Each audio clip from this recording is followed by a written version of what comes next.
এবার দেখো বন্ধুরা, আমার ঝোল ফুটে গেছে, তরকারি আলু সিদ্ধ হয়ে গেছে। এবার দেখো আলু সিদ্ধ হয়ে গেছে, এই যে আলু সিদ্ধ হয়ে গেছে। হ্যাঁ, এইবার আমি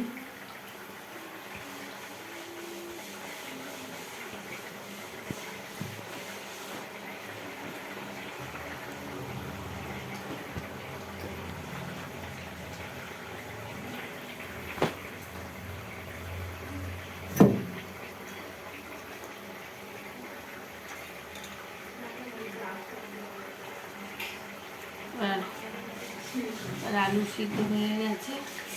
এইবার আমি মানে এই যে ডিমের বড়াগুলো এই যে করেছিলাম, এই যে দেখো তোমরা, এই যে এরকম লাল লাল করে ভেজেছি, আর এই যে এরকম এরকম চ্যাপটা চ্যাপটা হয়, কেননা আমি বেসন দিইনি।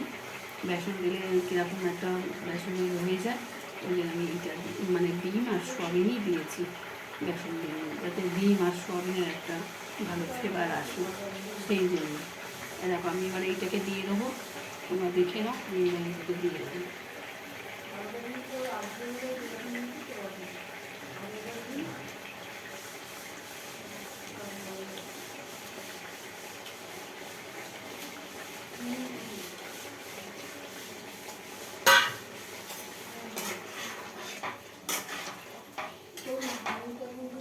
এবার আমি একটুখানি গরম মশলা দেবো, নামাবার সময় গরম মশলা দেবো।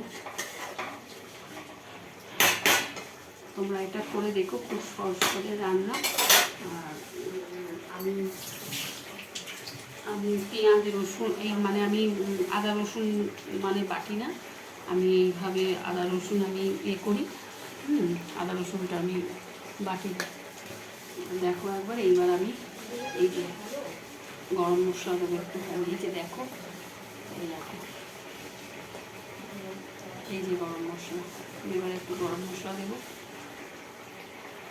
গরম মশলাগুলো আমি নিজে হাতে করি, এগুলো গরম মশলা মানে গুঁড়ো যে আমি করি, মানে এটা হচ্ছে তোমার গোলমরিচ, গোলমরিচ, জিরে, তারপরে এলাচ দানা, লবঙ্গ, দারচিনি সব দিয়ে আমি এটা গুঁড়ো করি। মানে আমার মশলা সব আমার হাতেই তৈরি করি, দেখেছো? এই যে এবার আমি নামিয়ে নেব। এই যে দেখো, এই আমার হয়ে গেছে তরকারি, এই যে হয়ে গেছে, আমি এবার নামিয়ে নেবো। আর আমার এই মানে রান্নাটা কেমন লাগলো তোমরা একবার বাড়িতে করে খেয়ে দেখো, খুব সুন্দর দুর্দান্ত রান্নাটা হয়। আমি এবার গ্যাসটা অফ করে দিচ্ছি, ঝোল আবার শুকিয়ে যাবে।